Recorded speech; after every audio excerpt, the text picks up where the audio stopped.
Conseguem ouvir-me aí atrás? Sim. Também não vou ouvir nada de especial. Muito obrigado mais uma vez pelo convite. Obrigado a vocês que estão hoje presentes aqui. A vossa manhã estava a correr bem e agora venho para aqui, não é? Eu fico sempre nervoso. Eu chamo estas mesas as mesas da superação. E fico nervoso porquê? Porque eu na realidade não tenho nada de especial para vos oferecer, é verdade? Eu não sou nenhum empresário de sucesso.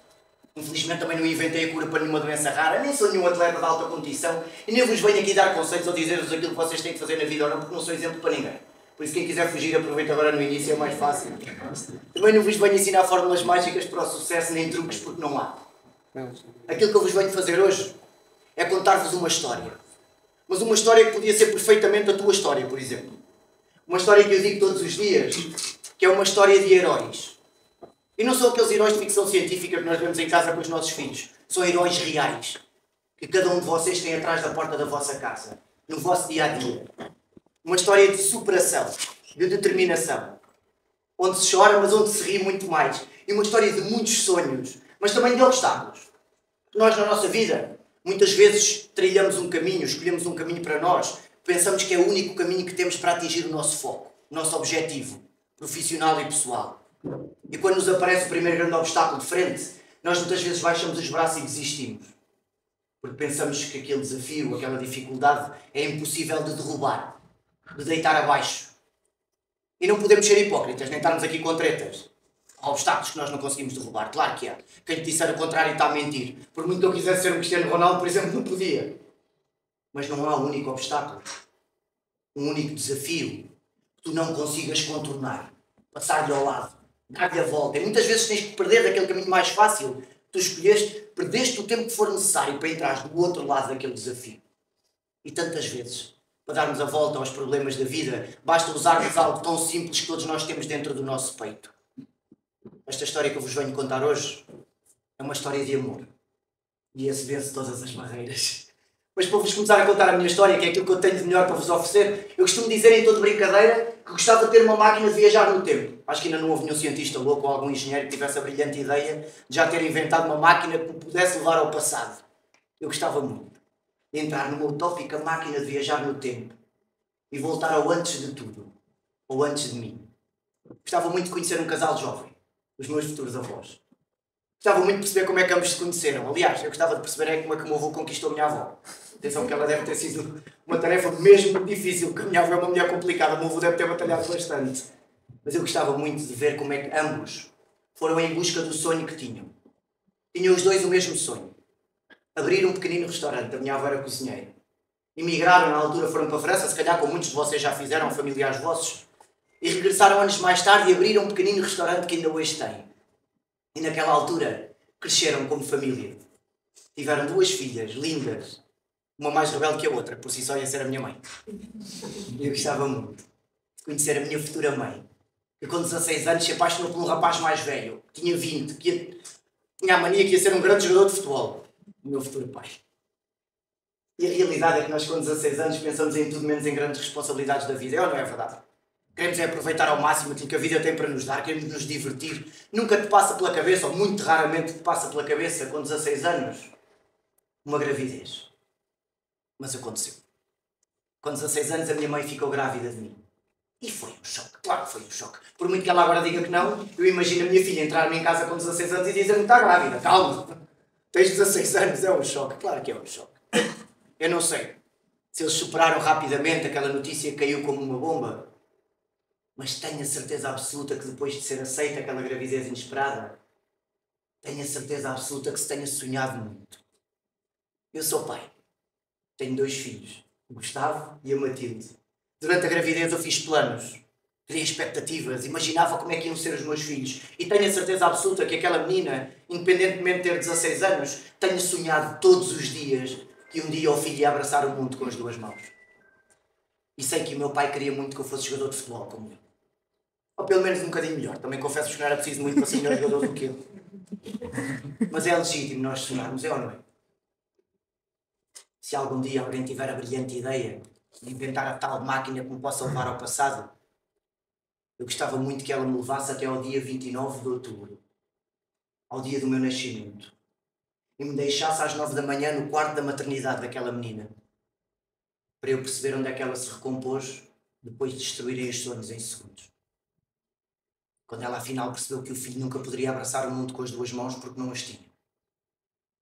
Era naquele quarto que eu gostava de estar para conhecer a minha verdadeira heroína de carne e osso. Eu nasci com 8 meses. Há 42 anos, na minha zona, havia muito poucas ecografias, então ninguém imaginava que eu ia nascer assim. E eu comparo o dia do meu nascimento com um tremendo murro no estômago. Sabes, quando te batem na barriga, tu ficas sem ar, sem conseguires respirar. Foi esse o impacto que aquela menina levou naquela manhã, o maior murro no estômago, quando percebeu que o filho nunca poderia abraçar o mundo com as duas mãos porque não as tinha. Os meus avós demoraram 5 dias a entrar no quarto da maternidade. E o meu pai não subia as escadas para o primeiro piso. Voltava para trás. Porque o meu pai naquela manhã percebeu de uma forma muito cruel que afinal eu nunca poderia ser jogador de futebol como ele sonhava. Passar-lhe a bola nos pés. Porque além de eu ter nascido sem mãos, eu também tinha nascido.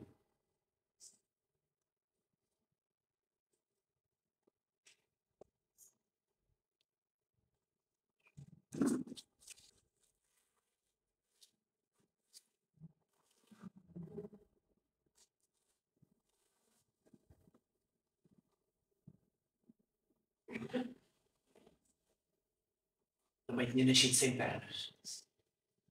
E era naquele quarto, às 9 da manhã, que eu gostava de estar para conhecer os meus verdadeiros heróis de carne e osso, a minha verdadeira equipa de trabalho, porque é verdade, nós juntos somos muito mais fortes, vamos muito mais longe. E nós ouvimos ao longo da nossa vida tantas vezes aquela frase: o amor vence todas as barreiras. E pensamos que é uma frase feita, que é um clichê, que não tem valor. E tem muito. Os médicos traziam-me embrulhado num cobertor azul que ainda hoje tenho, e a minha mãe voltava a adormecer da anestesia daquela cesariana. E quando realmente a minha mãe acordou, os médicos disseram: claro, o teu filho é diferente. O teu bebê não é igual aos outros. E deitaram-me ao lado daquela menina e a minha mãe abriu o cobertor azul, no qual eu tinha mergulhado, olhou para mim recém-nascido e disse a única frase que eu uso todos os dias quando acordo de manhã à frente do meu espelho: podia ser pior. Podia ser pior. Destrói-te os sonhos em segundos e tu tens a coragem de dizer que podia ser pior. Ele era pequenino, não podia pedir: luta por mim, mãe, que um dia eu vou conseguir. Tinha que ser aquela heroína de carne e osso a acreditar. E naquele dia ela tinha 2 caminhos, como nós temos na vida: desistir ou continuar a lutar. E 2 meses depois, contra todos os prognósticos médicos, sim, porque os médicos diziam que eu nunca me conseguiria sentar, quanto mais sentar. 2 meses depois, independentemente dos meus avós entrarem ao 5º dia, ou o meu pai não subir as escadas, 2 meses depois, os meus heróis tomaram a maior decisão da vida deles. Porque a nossa vida é feita disso. De decisões. E somos nós que temos de ter coragem de assumirmos as nossas decisões. Sejam elas boas ou más. Certas ou erradas. És tu, na tua vida, que tens que decidir aquilo que tu queres para ti. E 2 meses depois decidiram trazer-me para casa e dar-me o máximo de conforto possível. Se é que isso era suficiente para mim. Mas era a única coisa que eles me podiam dar naquela altura. Amor. E vocês não imaginam. Com 2 meses de vida, tornei-me o maior empreendedor de sucesso da minha família. Atenção, porque isto é marketing puro. Eu era um bebê, não falava. O meu avô tinha-se chateado com o restaurante da minha avó. Então enfiou na cabeça que tinha talento a pintar louças à mão, aquelas peças de artesanato. E o meu avô abriu uma loja que era um fiasco. O meu avô não vendia nada. E eu vivia numa vila pequenina e toda a gente tinha curiosidade de ir ver o bebê diferente. Mas tinham vergonha de dizer que iam lá de propósito para me ver, então comprava uma peça de barro ao meu avô e no final podemos ver o seu neto. O meu avô conta-me que eu vendi mais peças de barro em 15 dias do que ele vendeu em 2 anos. Isto é marketing puro, porque eu não falava, eu era um bebê. E essas pessoas curiosas davam desculpa de comprarem uma peça de barro ao meu avô só para me verem. Hoje estou no meu armário de heróis. Eu tenho um armário na minha mente onde coloco as pessoas importantes que se cruzam na minha vida, em cada prateleira. Cada vez que eles me pegavam no colo, faziam-me sentir que ser diferente não era ser inferior. E vocês não imaginam qual é que foi a maior arma de integração que esses heróis me deram anos mais tarde. Mas eu conto-vos mais à frente. Porque eu agora quero-vos falar um bocadinho sobre o homem da minha vida. O meu avô. O meu avô moldava-me para eu enfrentar o mundo. Fazia de mim uma cobaia. Aliás, o meu avô mostrou-me que este dedo que nasceu no meu braço, vocês aí atrás não conseguem ver, mas eu mostro-vos no final, podia um dia servir para eu segurar a caneta para escrever. E serve até hoje. Mas o meu avô inventou algo que eu vou carregar a minha vida toda e que me permite estar aqui hoje com vocês. Este cinto, que aperta a minha cintura em todas as minhas próteses e que me permite ter a liberdade que tenho hoje. Mas o meu avô inventou um cinto como este em cima de uma tábua, algo rudimentar. E o meu avô com 86 anos ainda hoje me conta que me sentava naquela tábua e eu caía para a frente.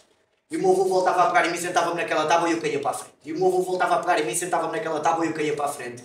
Todos os dias eu caía daquela tábua. Mas houve um dia, 12 de Abril, como o meu avô ainda hoje me diz, que eu fiquei 5 segundos sentado.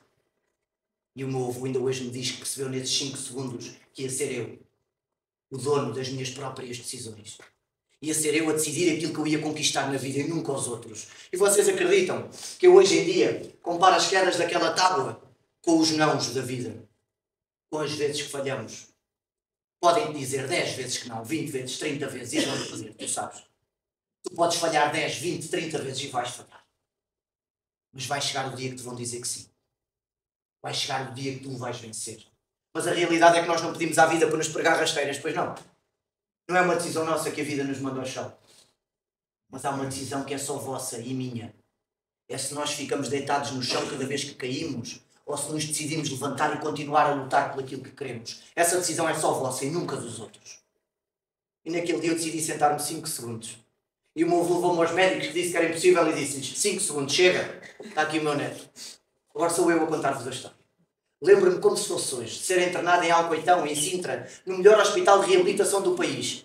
E ficar a chorar durante 2 horas no meu quarto e não percebia porque é que não tinha a minha mãe para me abraçar. Eu não percebia porque é que eu tinha que treinar como um atleta de alta competição, preparar o meu corpo para algo tão pesado como estas que pesam 18 quilos. Mas a realidade é que em 2 anos que eu fiquei internado naquele hospital, nunca mais me sentei como tinha feito naquela tábua em casa do meu avô. Nem 1 segundo, nem 2, nem 3. Regredi. E no dia 25 de maio, às 4 da manhã, em Pombal, o meu avô acordou e tomou a maior decisão da vida dele e, na minha opinião, podia ter sido a decisão mais errada. O meu avô acordou às 4 da manhã e decidiu que me ia buscar a Sintra e que eu não ficava no hospital nem mais 1 segundo. E podia ter sido a decisão mais errada. Porque eu estava no melhor hospital do país. Tinha os melhores médicos. Tinha as ferramentas todas para o meu sucesso à distância do meu braço. E o meu avô foi. E vocês acreditam que eu ontem à noite almocei com o meu avô, antes de vir ter com vocês, e vi o meu avô sorrir. E não acredito que aquele homem sorrisse da mesma forma que sorri hoje, se naquele 25 de maio tivesse vivido no IC da vida e não tivesse ido. Quantas vezes nós não vivemos assim, pessoal? E se eu fosse? E se eu fizesse? E não vamos. E não fazemos. Temos de ir. Temos de fazer. Temos de falhar para vencer. Faz parte arriscar-nos. E o meu avô foi. Lembro-me que o médico me foi buscar ao quarto e levou-me para uma sala e o meu avô estava sentado frente a frente com o diretor do hospital. Puseram-me a brincar no chão e o diretor do hospital disse-lhe: Senhor João, se levar hoje daqui o seu neto, ele nunca mais vai conseguir sentar quanto mais andar, como vocês querem. E o meu avô baixou a cabeça, não sei se ele estava resignado ou não. Lembro-me que puxei-lhe as calças e disse: Não deixa a mim, não, avô. Ainda falava mal na altura. E o meu avô pegou-me no colo e disse: Nem mais 1 segundo ficas aqui. Se não te sentas, se não há evolução para ti, vens para casa ao nosso lado e tens amor. Chega. E podia ter sido a decisão mais errada da vida do meu avô. Vocês acreditam que quando eu cheguei a casa, à minha proteção, eu percebi que quem tinha desistido tinha sido eu. Que quem tinha falhado naquele hospital tinha sido eu.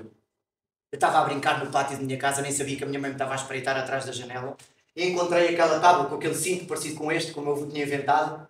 Abri o cinto e nem foi preciso fechá-lo para me segurar.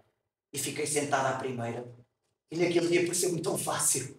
Porquê é que eu não o tinha feito antes? Porquê é que eu não o tinha feito no hospital, por exemplo? Eu hoje tenho a noção que foi fácil naquele dia, porque já tinha sido difícil vezes sem conta. Eu já tinha caído dezenas de vezes daquela tábua. E uma coisa eu vos garanto. Quando nós falhamos uma vez e nos levantamos, na segunda tentativa tu não voltas a falhar como falhaste da primeira. E na terceira tentativa tu não voltas a errar como erraste da segunda. Porque cada vez que nós nos levantamos das rasteiras da vida, nós voltamos mais fortes. Aprendemos com os nossos falhanços. E a minha mãe realmente pegou em mim e levou-me a um médico que acreditou. Tanto acreditou que eu dei o nome desse médico ao meu primeiro filho, o Dr. Gustavo. O Dr. Gustavo tirou fotografias minhas, levou as minhas fotografias aos Estados Unidos, aqui na Europa, à Alemanha. Em todo lado os médicos diziam: vai ser um grau de prótese muito grande. E vocês podem ver. Vai ser praticamente impossível. E o Dr. Gustavo, do seu próprio bolso, pôs-me as minhas primeiras próteses. Não eram estas, claro. Eram umas mais pequeninas. Eu lembro-me da primeira vez que fiquei em pé em cima das minhas pernas, cheio de medo. Estava apoiado naquelas barras de fisioterapia, sabem? Aquelas barras que vocês usam quando torcem a parte de um pé. Eu não sofro desse mal. Estava apoiado nessas barras Estava a minha mãe, o Dr. Gustavo e 2 ou 3 fisioterapeutas estagiários. E o Dr. Gustavo chegou ao pé de mim e disse-me: anda. Parecia aquela história que vem na Bíblia: levanta-te e anda. Eu não conseguia andar, claro, mas por imitação tentei. E quando dei o meu primeiro passo, o meu braço esquerdo escorregou e eu caí redondo no chão. Lembro-me de estar deitado assim no chão, ver os pés da minha mãe a correr para me levantar. E o doutor Gustavo a segurar a minha mãe e não deixar levantar-me. Pai, tu não percebes porque é que és apenas uma criança? Acabaste de cair. O mais normal era alguém levantar-te. E ninguém veio. Nem a minha mãe, nem o Dr. Gustavo, nem nenhuma das outras pessoas naquela sala. E eu não tive outro remédio senão limpar as minhas lágrimas, agarrar-me de novo àquelas barras e ficar de pé sozinho. E foi naquele dia que eu me senti a pessoa mais forte do mundo. Quando eu percebi que tinha acabado de falhar para vencer. Quando eu percebi que aquele medo de cair, que eu pensava que era o fim, afinal era apenas o início. Porque eu descobri que tinha forças para me levantar sozinho. E tenho a noção que se a minha mãe me fosse levantar naquele dia, tinha de me levantar o resto da vida inteira. Então foi naquele dia que eu assumi o maior compromisso da minha vida. Porque a nossa vida é feita disso, pá. Compromissos. Vossos. Vocês têm que assumir todos os dias antes de sair de casa. Objetivos diários, quando se olham ao espelho. E naquele dia eu disse para mim mesmo: hoje dei um passo e caí. Amanhã vou dar 2 e vou cair. No outro dia, ao 3º passo, eu caio. Mas vai chegar o dia que eu vou conseguir dar 10 passos sem cair. Mas agora é impossível, é uma escolha minha. Sou eu que decido. E a realidade é que durante 2 anos eu nunca me larguei daquelas barras paralelas. Porque é normal nós termos medo de sairmos da nossa zona de conforto, é ou não é? De arriscarmos, de enfrentarmos os nossos medos. E a realidade é que eu tinha medo de voltar a cair. E a minha mãe, contra a minha vontade, montava um ginásio durante 2 horas por dia em minha casa. Eu não gostava nada, já tinha alcunha de gato. Eu subia às árvores sem próteses. Aliás, eu tenho dupla personalidade. Uma com as próteses e outra sem elas. Esta é a pior, já as tirei e tudo, preparem-se. Houve um dia de verão que a minha mãe montou umas barras e mais aquelas à porta de casa. E eu parava sempre no limite das barras, nunca me conseguia largar. E naquele dia a minha mãe sentou-se no degrau da porta e baixou a cabeça. E eu percebi que ela estava a desistir. Agora tinha que ser eu. Eu tinha que arriscar. Aquele murro no estômago que ela levou valia por tudo. Lembro-me que andei até ao limite das barras, larguei-me a tremer a medo e chamei e disse: mãe. E a minha mãe, quando levantou a cabeça, eu estava a andar na direção dela pela primeira vez na vida sozinho. E para mim foi ali que tudo começou. Quando eu decidi sair da minha zona de conforto, enfrentar o meu medo. Aliás, a minha família percebeu que aquele conforto que me queriam dar não era suficiente para mim. Eu queria muito mais. E movido pelaquela pequena, grande vitória de andar sozinho, inscreveram-me na escola. Com crianças sem qualquer tipo de limitação.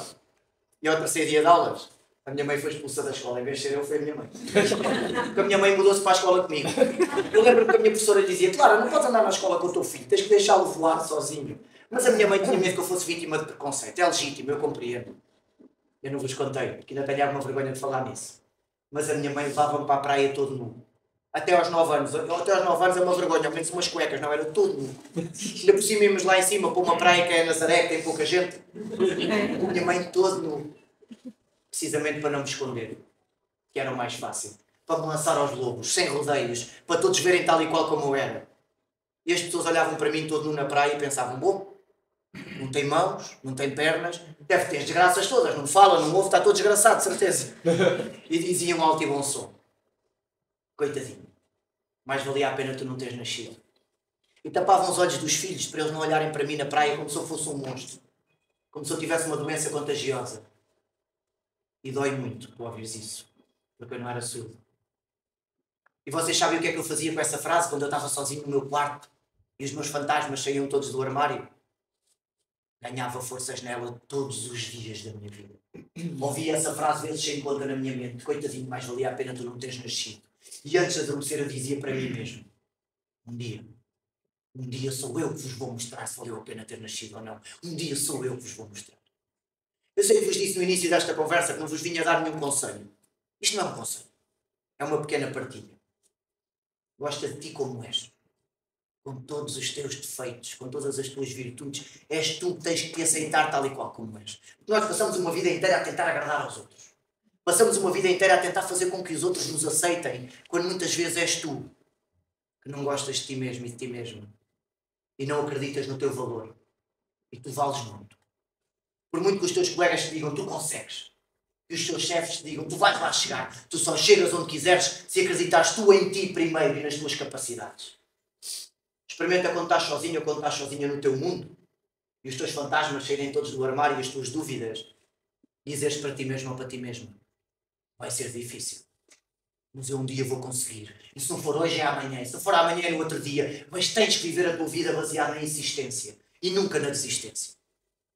E pode parecer egocêntrico, mas eu gostava de mim como era, também não tinha outro remédio, não é? Com as mãos redondas. E vocês sabem que as crianças muitas vezes podem ser cruéis. Então quando entrei para a escola perguntavam-me quase todos os dias: então tu não tens mãos? E eu: não vejo. Então o que é que tu não tens mais? Eu não tenho pés. Não tens pés? Eu: não. Tu não tens mais o quê? Eu não tenho unhas encravadas. Os pais me disseram engraçado, estavam caneladas e não percebia porque é que eu não sentia nada. Tu dizias que vinha de Marte. Tu dizes a uma criança da pré-escola que vieste de Marte, ele, como nunca viu ninguém como tu, durante 15 minutos acredita. Eu não sei se vocês perceberam, eu falo muito. Quando era menino falava muito mais. Houve uma vez uma professora que olhou para mim e disse: Paulo, tem paciência. Mas queres falar, pões o dedo no ar. Eu ponho o quê? Ela, se tivesse um buraco naquele dedo, eu era uma criança muito feliz. Eu era muito feliz. E aqueles meninos curiosos que me perguntavam o que é que eu tinha, o que é que eu não tinha, eram simplesmente os filhos daquelas pessoas que compraram uma peça de barro aos meus avós. Sem saberem, inconscientemente, deram-me aquilo que de melhor tinham na vida. Os filhos. Os meus maiores heróis da minha integração. Estão na prateleira mais alta, lá em cima do meu armário. Conheciam-me como ninguém. Eles levavam para todo lado. Sabem como é que eles me levavam? Tiravam umas próteses, levavam-me às costas tipo mochila. Para todo lado. Mas literalmente para todo lado. Nós tínhamos um pinhal atrás da escola primária e eles tinham a mania de fazer cabanas nas árvores. Aquelas casas. Então levavam-me às costas e sentavam-me no ramo mais alto. Quando vinham as auxiliares, eles conseguiam correr, fugiam. Era sempre apanhado. Chegavam, estava eu sozinho, sentado lá em cima. Eu não queria vir para aqui, eles é que me obrigaram. Era eu. Mas confesso-vos, pessoal. Confesso-vos que havia algo em minha casa que eu achava que não estava bem resolvido. O olhar do meu pai cada vez que olhava para mim. Eu sentia que o meu pai não tinha orgulho em mim. E isso ainda se intensificou mais quando eu um dia estava a brincar no quarto dos meus pais e sem querer abri a última gaveta da mesa de cabeceira, e vocês podem me assobiar agora se quiserem, este ano correu mal. Encontrei o equipamento do Benfica e umas chuteiras pequeninas de bebê. E percebi que o meu pai tinha fechado o sonho na gaveta de um dia ser jogador de futebol como eu. E não há aqui ninguém hoje que não tenha sonhos, pois não? Mas também não acredito que não haja aqui ninguém que não tenha medo de ir atrás do sonho. Do teu sonho. Nós muitas vezes pensamos que só há uma porta de entrada nos nossos sonhos e há várias. Só há uma única chave. Essa és tu que a tens. E nós muitas vezes desistimos dos nossos sonhos porque pensamos que é uma utopia, que só há uma forma de o realizarmos, que é aquela forma que toda a gente espera. Então nós desistimos, sabem porquê? Porque é mais fácil do que ouvir uns nãos. Claro que eu nunca podia ser jogador de futebol como o meu pai, não posso ser hipócrita a esse ponto. Mas eu não era obrigado a desistir do sonho do meu pai só porque não podia entrar pela porta da frente. É verdade que naquele dia eu fechei a gaveta. Adiei o sonho. Mas comecei a trabalhar neles mesmo muito cedo. Eu não vos contei, mas eu no meu quarto eu era um craque. Eu jogava a bola sem pernas, de gatas no chão, dizia que este era o braço ou o pé que chutava na bola, depende da perspectiva. Não era um Cristiano Ronaldo porque ele é um bocadinho mais novo, mas não parece, pois não? Bem? Obrigado. Mas eu era aquele menino que todos vocês conheceram na vossa infância. Aquele menino que ficava sentado no muro, a ver os amigos a jogar futebol. Todos os dias os meus amigos passavam com a bola debaixo do braço para aquele campo de terra batida à frente da escola primária antiga e eu ficava a sonhar sentado no muro e a viver no isso. E se eu pedisse para jogar com eles? Porque no meu quarto eu era um craque dos meus sonhos. Houve um dia que eu arrisquei. Eles passaram e eu perguntei ao rapaz que levava a bola debaixo do braço: posso jogar com vocês? E ele olhou para mim e disse-me: podes, vais à baliza, não vai dar muito jeito. A baliza está por causa dos chapéus, mas o que é que tu vais fazer? Eu faço a minha maneira, posso tentar. E eles deixaram-me tentar. Deixaram-me jogar à minha maneira. Fizeram de mim a criança mais feliz do mundo, porque eu pensava que estava a fazer algo que para mim era impossível. E afinal era apenas difícil. E quantas vezes nós não misturamos as duas palavras, pessoal? O difícil e o impossível. Pomos as duas dentro do mesmo saco. Damos dimensões exageradas aos nossos problemas e diminuímos as soluções para os resolvermos. Mas nunca nenhum problema é maior do que tu. Porque és tu que lhe dás a dimensão que queres. E o difícil não significa impossível. São duas palavras completamente diferentes. E nós misturamos tantas vezes no nosso dia-a-dia as duas. Fui tão feliz e nem marquei golo nenhum. Um amigo meu que hoje é um grande advogado do nosso país, às vezes vamos jantar e quando ele já está com um copito, diz-me assim, sabes, Paulo, a melhor decisão da minha vida foi quando eu fui tirar o curso de Direito. Eu ainda hoje lhe digo, não, Pedro, a maior decisão da tua vida tu não sabes, mas foi no dia que tu me convidaste para participar no torneio de futebol. Federado. Eu gosto de frisar esta palavra, federado, porque eu cometi um erro tremendo. Se eu estiver em pé em cima das minhas próteses, e se eu estiver parado, e se vocês não me conhecerem, vocês não sabem se eu tenho pernas ou não, se eu tenho ou não, isto disfarça bem. A equipa de arbitragem do primeiro jogo também não sabia. Eu estou encostado no meu balneário com o meu saco de desporto, passou o árbitro do primeiro jogo e eu perguntei, senhor árbitro, eu posso jogar? Ele olhou para mim de alta a baixo e disse, podes, não podes porquê? E eu, burro. Burro. Este árbitro é inclusivo, espetacular, vai-me deixar jogar e está a começar bem, melhor do que eu pensava, começou logo mal. Não percebi porquê, fiquei no banco de suplentes.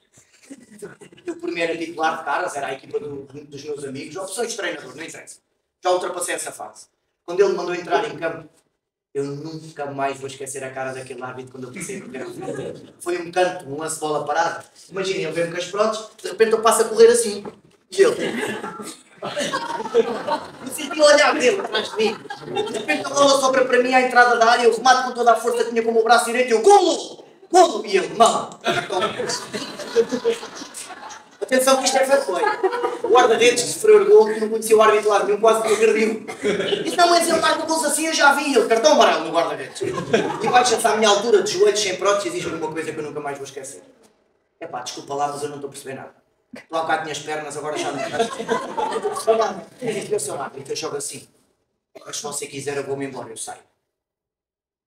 E aquele homem que eu não conhecia de lado nenhum, e que nunca mais vi na minha vida, a partir daquele dia teve lugar no meu armário de heróis. Nas prateleiras do alto, lá em cima. Percebeu no brilho do meu olhar que aquilo que eu estava a fazer era um sonho. Que aquilo era importante para mim. Voltou a ajoelhar-se à minha altura e disse-me, não saias. Joga. Eu quero ver-te jogar. E depois disse-me ao ouvido, explica-me só quando é que eu posso apitar mão ou não. Eu não vou ter que futebol naquele dia. Mas sabe, aquele homem mostrou-me que é tão fácil, mas tão fácil, nós tornarmos heróis na vida de outra pessoa. Não são precisos capas, nem poderes especiais. Basta um gesto teu, uma palavra, uma atitude, para fazer a diferença na vida da pessoa que está à tua frente. É tão fácil nós tornarmos heróis na vida de outra pessoa. Tão fácil. Tudo isto foi na altura da adolescência. E eu na adolescência, confesso-vos, tinha uma vergonha tremenda, porque via os meus amigos a chegarem de bicicleta à escola, alguns poucos já chegavam de moto, e eu tinha uma vergonha tremenda porque era o meu avô que me levava. Um dia sentei-me à mesa com o meu avô e disse, avô, vamos aqui definir um plano, alinhar estratégias. Os meus amigos vão de bicicleta para a escola, eu sei que para mim é impossível. Alguns já vão de moto, pior ainda, mas vais-me começar a deixar a 100 metros do portão, parece que eu estou a chegar a pé sozinho. E o meu avô, não, mas vais como os teus amigos vão, e eu não estás a perceber, não vou nada. Bicicleta é preciso pernas, pés para dar aos pedais, eu não tenho. E o meu avô, estou e de moto, também não, é preciso pernas, a moto cai para o lado. E o meu avô sentado à mesa olha para mim e disse, vais de moto ao 4. Claro que foi a pior decisão da vida do meu avô. De moto ao 4, mas mostrou-me que eu estava bloqueado perante um problema. Tinha uma solução rápida do outro lado. E eu não tive o discernimento de perceber que se desse a volta àquele obstáculo, encontrava 3 rodas, 4 rodas, e eu queria desistir, que era mais fácil. E o meu avô comprou-me uma Suzuki LT80, a gasolina amarela. Eu disse-vos no início que não era exemplo para ninguém, não disse? Vocês que não fugiram, arcam com as consequências, vai começar agora. Na altura da adolescência, eu usava aqueles penteados com o cabelo espetado. E o capacete não era muito compatível com os penteados que eu fazia. Então tive alguns problemas com as autoridades por não usar capacete, mas tive problemas próprios da idade da adolescência. Porque normalmente é na adolescência que nós tomamos decisões fantásticas, é ou não é? 90% delas erradas. Eu no meu 8º ano tinha alcunha de 9 e 10. Chegava sempre atrasada à primeira hora da manhã, sempre. E mesmo assim tinha facilidade de deixar a minha moto o mais perto da entrada possível da escola. Houve uma vez que eu olhei para o relógio e ainda não era 9 horas e eu, não, a tua alcunha hoje vai cair por terra. Percebi que a moto cabia na porta de entrada dos corredores da escola. Estacionei a moto à porta da sala 2 e ia ter português. A minha professora de português abriu a porta e disse, tomava o gabinete do diretor. E eu contei por relógio, 3 minutos depois, me sentou à frente dele e disse-me, Paulo, impressionante, pá. Eras a última pessoa que eu esperava ver aqui à minha frente. E ele, então, mas porquê? Porque... pessoal, isso havia a altura que eu podia usar a minha deficiência e o meu benefício era naquele dia. Eu fazia-me coitadinho, chorava um bocado e ele de certeza que me desculpava. Mas não, orgulhoso como eu sou, disse, não, sou diretor. Tem razão. Se eu quero ser tratado de forma igual é para o bem e para o mal. Castigo-me. Estava tão bem calado. Mandou-me 2 dias para casa, porque estava a precisar de pôr as ideias no lugar. Mas eu percebi que as pessoas não estavam habituadas a ver alguém diferente como eu fazer algo tão normal como ter um pequeno acidente de Moto 4. Eu participei num passeio de todo o terreno, uma vez lá na minha vila, e numa curva, um jeep tinha batido no muro e o muro tinha caído para a estrada e eu não vi. Eu vinha a curvar a fundo e era quanto a minha moto dava, e de repente bati naquelas pedras e capotei 2 ou 3 vezes e para um senhor de jeep, vinha atrás de mim, preocupado, claro. E quando eu me levantei, caí redondo no chão outra vez. E eu, o que é que se passa? Passa-se aqui alguma coisa de errado. Quando olho, tinha o meu pé direito da prótese todo torcido para trás para o calcanhar, todo dobrado ao contrário. Lembro-me que o senhor que tinha parado de jeep vinha com o telemóvel na mão e disse: pá, não se levante, não se mexa, que eu tenho que chamar uma ambulância que você tem o pé direito todo partido. Entalei o pé naquelas pedras, o pé no sítio, com as mãos na cabeça. Não sei se ele teve um ataque ou não. Sei que ele no jantar à noite olhou para mim e disse: pá, não volto a fazer isso a ninguém. Eu ia morrer de susto, eu não sabia que você não tinha pés. Aquilo foi a melhor decisão da vida do meu avô, claro que foi. Independentemente dos erros que eu cometi, abriu-me portas que apenas estavam fechadas aqui na minha mente. E naquela altura da adolescência. E todos vocês andaram assim, não digam que não. Eu já via os meus amigos e as minhas amigas a passearem de mãos dadas com os namorados e com as namoradas à volta da escola. E eu não tinha mãos para dar a ninguém. E quando eu estava sozinho no meu quarto, eu tinha a noção que era diferente. Aquela imagem marcava-me muito. Sabem, vê-los a passear de mãos dadas, algo simples para vocês. Eu pensava muitas vezes: tu nunca vais ter uma namorada, nunca vais ter ninguém que goste de ti. Confesso-vos que a fase da adolescência foi uma fase muito difícil da minha vida. E não tenho vergonha nenhuma de o dizer que pensei em pôr termo à minha própria vida várias vezes. Não porque eu não podia ter uma namorada, nada disso. Eu tinha alcunha de 9 e 10, porque sempre que eu podia, antes de ir para a escola, parava em casa do meu avô e tomávamos o pequeno almoço juntos. E o meu avô e eu conversávamos tanto que eu perdia a noção das horas e chegava atrasado de manhã. Mas são esses momentos que não se repetem nunca mais quando o meu avô partir. Aquele homem que me ensinou a segurar a caneta neste dedo, que me permite estar aqui hoje com vocês. Numa dessas manhãs, como tantas outras, pensava eu, parei em casa do meu avô e ele já estava à mesa à minha espera. Eu sentei-me cheio de pressa a conversar com o meu avô, a contar como é que ia ser o meu dia. E qual não é o meu espanto? O meu avô naquela manhã não me respondeu. Quando olhei no olhar dele, estava totalmente vazio. Tinha tido naquele segundo ao meu lado um acidente vascular cerebral. E o meu avô deixou de me conhecer naquele segundo, de escrever como me tinha ensinado, de andar e de ser o pilar da minha vida. Naquele dia o meu chão fugiu debaixo dos meus pés. E foi naquele dia que eu encontrei naquele caminho mais fácil que eu tinha escolhido para mim mesmo, lembram-se? Um obstáculo que eu pensava até que era impossível de eu dar a volta. Vocês não imaginam o tempo que eu me perdi da minha vida. Os erros que eu cometi. Os pedidos de desculpas que eu ainda devo. E todos os dias eu pedia ajuda ao meu avô para encontrar o meu caminho de volta e ele nem sequer me conhecia. Uma dessas manhãs difíceis pedi à minha mãe que pegasse o meu avô no colo sem saber se estava a fazer bem ou mal e o sentasse de lado porque ele tinha dificuldades de locomoção naquela moto 4 que ele me tinha oferecido. Eu decidi que queria passear com o meu avô à volta do restaurante para ver se lhe despertava alguma coisa a ver o seu sonho. Lembro-me que parei a moto de frente para o restaurante e pus o braço por cima dos ombros do meu avô e comecei a conversar com ele. E qual não é o meu espanto? Quando eu percebi que o meu avô estava a tentar levantar o braço esquerdo, que era ao lado do corpo que ele nem sequer mexia. O meu avô demorou uma eternidade a levantar o braço até esta altura. E eu percebi que ele simplesmente me estava a tentar abraçar. Quando o meu avô me conseguiu abraçar, eu senti amor. E senti-me um egoísta tão grande. Como? Como é que alguma vez podia pensar em desistir da minha vida? Como? Se quando eu nasci, o que é que aquele homem fez contra tudo e contra todos? Quantas vezes ele me apanhou das quedas daquela tábua e me voltou a sentar sozinho até eu conseguir fazê-lo sozinho? Como é que eu podia pensar em desistir da minha vida se a minha mãe, com 16 anos, leva o maior murro no estômago? Consegue ganhar fogo de novo, respirar, ainda tem a coragem de dizer que podia ser pior. Eu tinha tudo para vencer à distância do meu braço. E só tinha que dar ao meu avô aquilo que ele me deu a vida inteira. Amor. Era tão fácil amar o meu avô e eu queria desistir. Vocês não imaginam o quanto eu ainda amei mais aquele homem. Todos os dias passeei com ele naquela moto 4. Dei por mim meses mais tarde a ir à terapia do meu avô e a segurar a mão dele que tremia e a ensiná-lo a escrever de novo. E eu pensava que era eu que estava a trazer o meu avô de volta do fundo do poço. E não.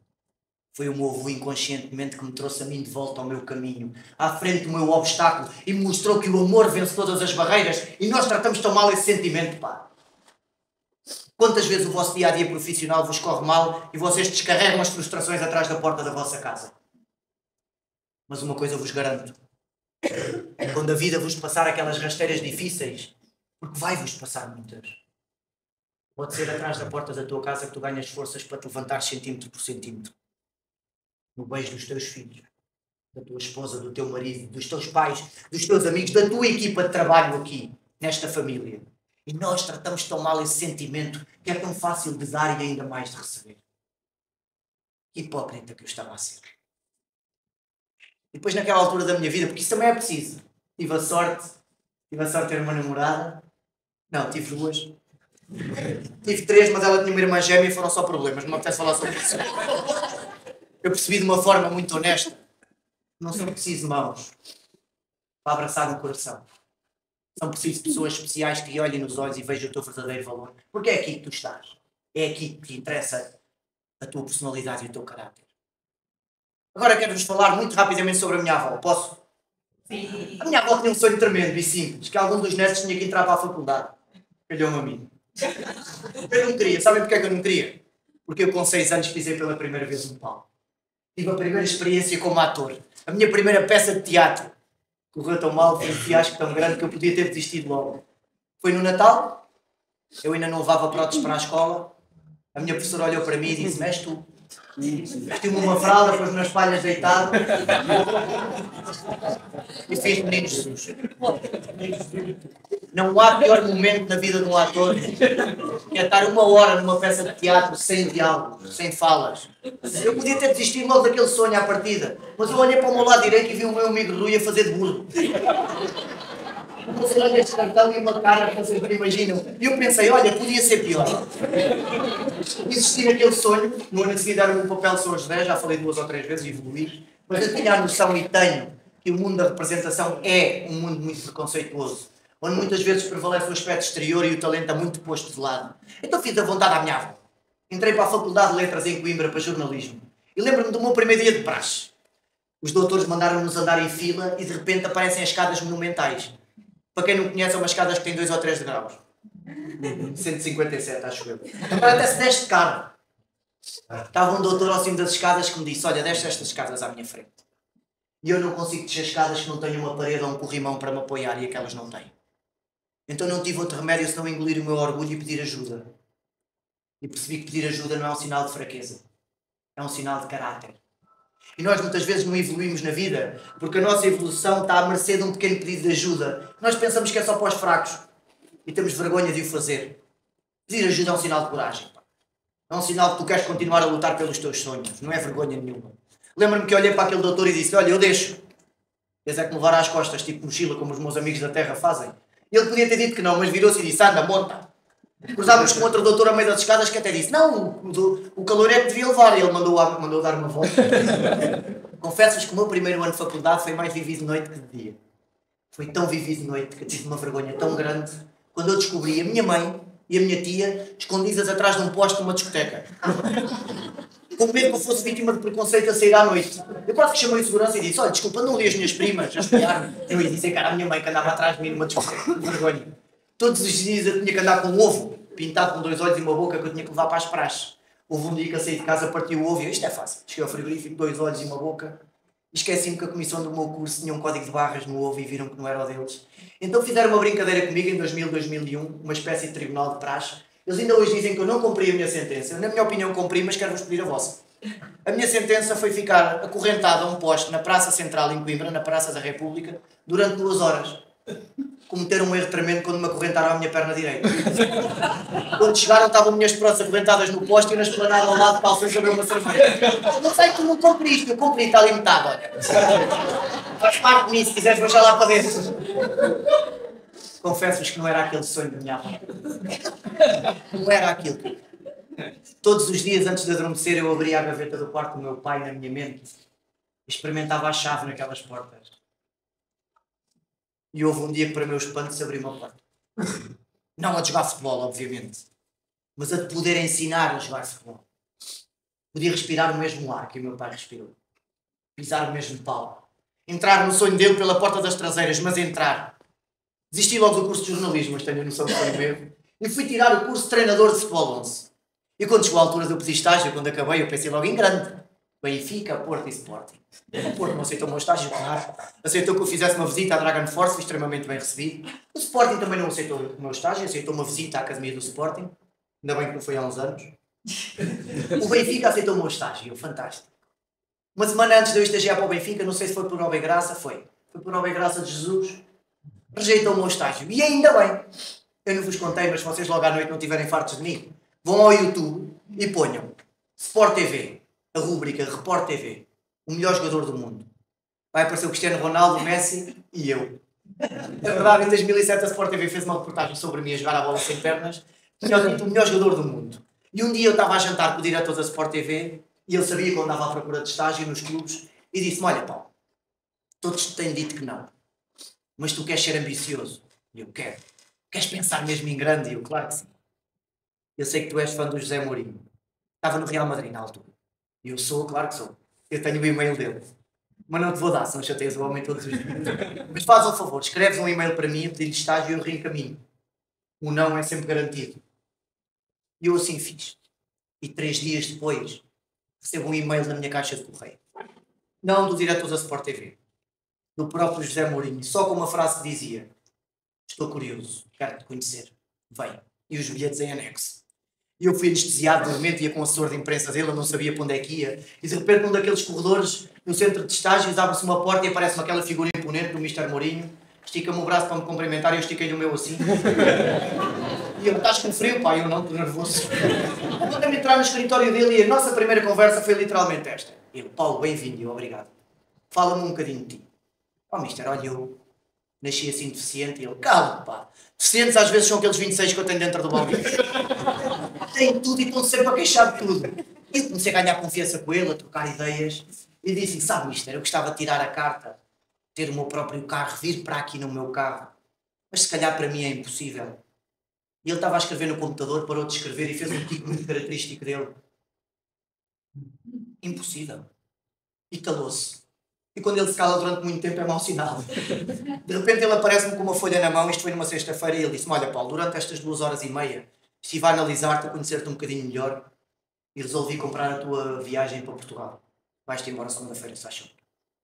Eu também estava a recusar o meu estágio. E ele: estou. Aceito o teu estágio no dia que tu chegares no teu carro a conduzir. De outra forma não vens para aqui, és um falhado. E eu não tive outro remédio senão voltar para Portugal. E percebi que aquilo que eu tinha feito tinha sido um pedido de ajuda disfarçado. Porque eu tinha muito medo de tentar tirar a carta. Porque se me dissessem que ia alguém sem mãos agarrar num volante, eu também dizia: vocês são malucos, ele vai matar toda a gente.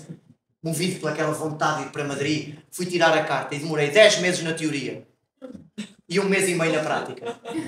E mais uma vez percebi que as pessoas não estavam habituadas a ver alguém diferente fazer algo tão normal como conduzir um carro. Nomeadamente as autoridades.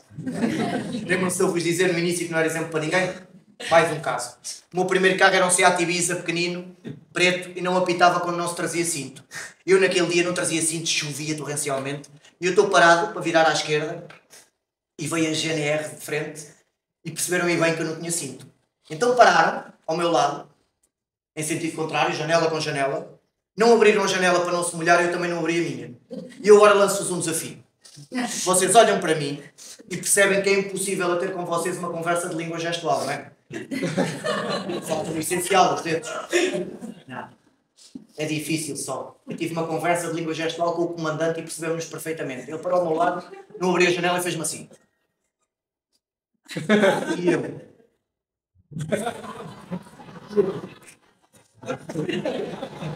Eu tinha que passar assim, de lado, tinha que passar assim. Eu não sei se vocês se lembram do filme dos 3 minutos. As 3 pessoas que não estavam para laranja e não abriam a porta do carro, que não abria. Saíam pela janela e entravam. Eu faço igual quando vou para a praia.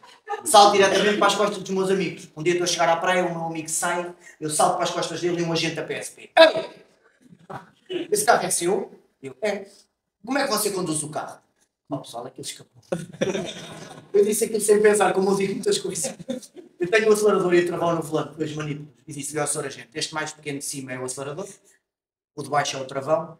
Normalmente, em dias bons, eu acelero com as orelhas e travo com o nariz. Eu fiz uma cara que eu pensei, vou ser de 15. Mas disse-me uma frase que eu nunca mais vou esquecer. Olhou para mim muito sério e disse: não há truques nem fórmulas mágicas para o sucesso, pois não, Paulo. Eu, não. E ele olhou para mim e disse-me: está tudo aqui, não está? Está. Porque realmente nem eu acreditava. E a chave para o nosso sucesso está na nossa mente, na nossa crença, na nossa resiliência, na nossa capacidade de determinação. Arranquei orgulhoso o meu pequenino carro para Madrid. 1 ano e meio depois.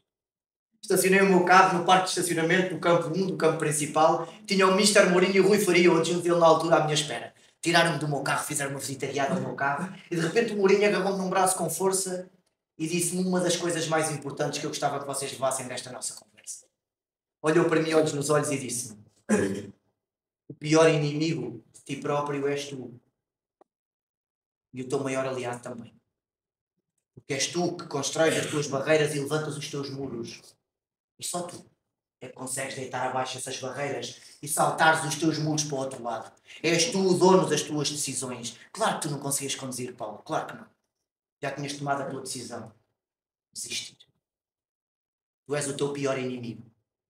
E o teu maior aliado. E a batalha da tua vida não é contra os outros. É contra ti mesmo. Porque és tu muitas vezes que acordas de manhã, olhas ao espelho antes de sair de casa e já estás a dizer: eu não consigo. Eu não sou capaz. Eu não acredito em mim. E tu sais de casa com a tua decisão tomada. Desistir. Quando tens outro caminho ao lado. Durante uma semana aquele homem não me deixou chegar ao pé dos jogadores. Eu não percebia porquê. Eu queria andar na relva com aqueles craques. Houve um dia que ele chamou a equipa técnica e chamou-me a mim também. E eu nunca lhe tinha falado na reportagem da Sport TV. Nunca. De repente eu entro num anfiteatro e estão aqueles craques todos e eu, meu Deus, tantos milhões. Ele deu a tática aos jogadores, disse aquilo que eles tinham que fazer no jogo seguinte e no final olhou para eles e disse-lhes: eu agora gostava que vocês perdessem 1 minuto das vossas vidas e amassem metade do futebol do que este jovem é. E passou um certo da minha reportagem da Sport TV sem som, que acaba comigo a marcar um golo de chapéu ao guarda-redes, que o Cristiano Ronaldo levantou-se e disse: grande golo, e eu, tu não marcavas, pá. Não disse. Não, mas disse que ele a mim não me fazia cuecas. Isso. No final o Mourinho manda-me levantar e disse: agora sim, eles são teus. E eu fui daqueles craques e eles meus. Todos os dias eu frequentava aquele balneário. Pisava ao mesmo palco que o meu pai pisou. Respirava o mesmo ar que o meu pai respirou. Entrava no sonho dele pela porta das traseiras, mas estava lá dentro. E eu fazia uma vida no inferno. O Pepe e o Marcelo um dia esconderam as minhas próteses, andei 2 horas à procura delas. Estavam sentadas ao volante de um dos carros de golfe, só tinham 17. Em 28 dias de estágio, houve um jogador que nunca falou para mim e mal olhava para mim. O Iker Casillas. E eu dei por mim a fazer-lhe aquilo que peço muitas vezes às pessoas para não fazerem, julgarem o próximo só porque é diferente. Não, o mais correto era perguntar: porquê é que não me falas? Porquê é que não olhas para mim? Não, este gajo não presta, não é boa pessoa. No meu último dia de estágio, engoli o meu orgulho e chamei-o porque ele ainda era o primeiro capitão. E disse-lhe: olha aí, cara, vou-me embora amanhã. E escrevi uma carta para o plantel que eu gostava que tu pusesses nos balneários para não se esquecerem de mim. E ele disse-me: olha, Paulo, espera aqui que eu venho já. Eu, afinal, o gajo fala. Ele aparece-me com umas luvas de guarda-redes na mão usadas e disse-me: olha, Paulo, estas são as minhas luvas que levantaram a última Copa do Mundo pela seleção espanhola. Eu, como capitão, fui o primeiro a levantar o troféu. Eu sabia que tu ias embora amanhã e fui pesquisar e percebi que se tu venderes as minhas luvas, elas valem um bom dinheiro e há pessoas que as querem comprar. E eu quero que tu as vendas imediatamente. Quero que compres outras próteses para ti. Porque sem tu saberes, um dia fui pesá-las e percebi que elas pesam 20 quilos. E sem tu saberes, cada vez que tu te vestias ao meu lado, eu via as marcas negras nas tuas virilhas das dores que elas te provocam. E mesmo assim tu sorrias ao meu lado e eras feliz. E nunca tinha falado para mim. E fez a diferença toda naquele segundo. Deu uma maior chapada de luva branca que alguma vez podia ter levado. Então fiz-lhe a pergunta que devia ter feito no início: porquê é que nunca me falaste? E ele: sabes porquê, Paulo? Porque eu sou um egoísta. Porque eu pensava que eu era o rei dentro deste estado. e que quando acabasse o meu mundo futebolístico ia ser a derradeira rasteira da minha vida e eu não me levantaria nunca mais. E cada vez que eu te via andar de gatas todo sujo da relva a sorrir, eu percebia a sorte que eu tenho atrás da porta da minha casa. Os meus filhos perfeitos, a minha esposa e a minha mãe. É lá que eu sou o rei.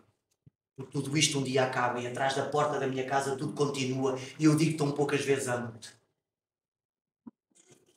Vim para Portugal totalmente enriquecido nas palavras daquele homem que eu tinha julgado desde o primeiro dia. Quando cheguei a Portugal convidei o meu pai para jantar. O jantar pagou o meu pai, porque eu fui estagiário, fui ganhar dinheiro. E eu trazia uma t-shirt autografada por todos os jogadores do Real Madrid, para ver ao meu pai. E sentado à mesa do restaurante disse-me: viste, pai, que eu consegui. Toma. E o meu pai olhou para mim e disse: mas conseguiste o quê? Não era preciso provares nada. Aliás, o meu pai é uma pessoa que não fala muito, que não expressa sentimentos grandes. E mais uma vez não falou. Limitou-se a tirar uma fotografia antiga do bolso, uma Polaroid, que eu nunca tinha visto. E deu-me aquela imagem para eu ver, e qual não é o meu espanto quando eu olho para a fotografia e vi que era eu ao colo do meu pai, no primeiro piso, ao lado da incubadora. E 36 anos depois perguntei-lhe: mas tu afinal conseguiste subir as escadas, pai? Eu pensava que não. Foi a primeira vez e única que eu vi o meu pai chorar. Quando o meu pai me disse: consegui. Vou arrepender-me a minha vida inteira do tempo que eu demorei a subir aquelas escadas. Quando realmente eu tive coragem de as subir, quando eu consegui segurar a minha mão que tremia e abrir aquela porta, quando eu pedi à enfermeira que te tirasse da incubadora e te pusesse ao meu colo, eu amei-te, como nunca achei que fosse possível amar-te. Foste o amor da minha vida no segundo que te tive nos braços. E vou arrepender-me a minha vida inteira do tempo que eu demorei a subir aquelas escadas. Eu sei que aquele tempo foi o tempo que o meu pai demorou a dar a volta àquele obstáculo, lembram-se, impossível de derrubar, que era eu ser jogador de futebol como eu. Estava encontrado lugar no sonho do meu pai. Passei por 2 clubes, além do Real Madrid. Pela Académica e pelo Belenenses. Em cada um desses clubes me faziam a velha pergunta: então qual é que é a diferença entre nós para o Real Madrid? Eu é o parque de estacionamento. Os restos são todos iguais, todos a correr atrás de uma bola. Estava encontrado lugar no sonho do meu pai. Naquela altura da minha vida, recebi a maior notícia que podia ter recebido. E a que me provocou mais medo. Que ia ser pai do meu primeiro filho, do Gustavo.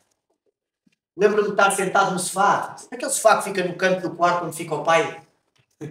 Olhar ter a máquina de viajar no tempo no início, lembram-se? Foi no dia 19 de março, no dia do nascimento do meu primeiro filho, que me apeteceu que alguém de repente inventasse uma máquina que me pudesse levar. Porque agora era eu. E eu queria utopicamente, claro, voltar ao dia do meu nascimento, olhar para aquela pequena heroína e pedir-lhe ajuda. E dizer-lhe: agora sou eu, mãe. E se me destruírem os sonhos em segundos, como é que eu faço? E se levar um murro no estômago como tu levaste, como é que eu respiro de novo? Ajuda-me. Tive tanto medo, vocês não imaginam o medo que eu tive. Mas o meu medo não era que o Gustavo nascesse sem dedos, isso são pormenores.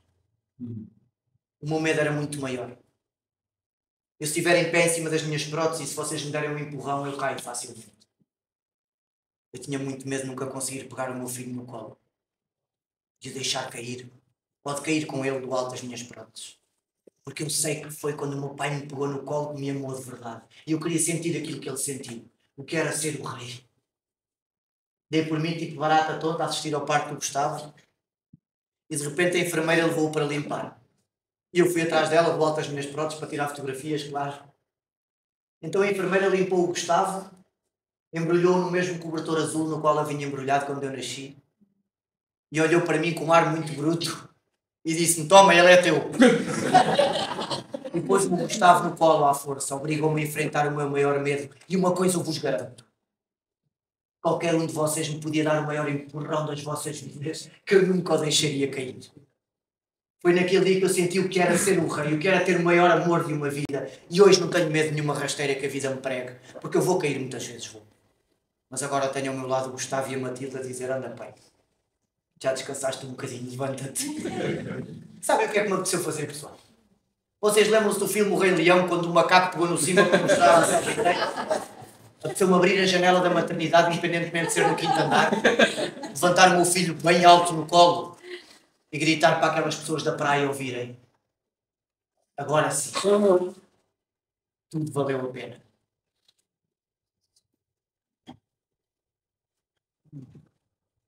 Salvador, és tu. Não é preciso. Não é esse.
O impossível depende de ti. Obrigado, pessoal.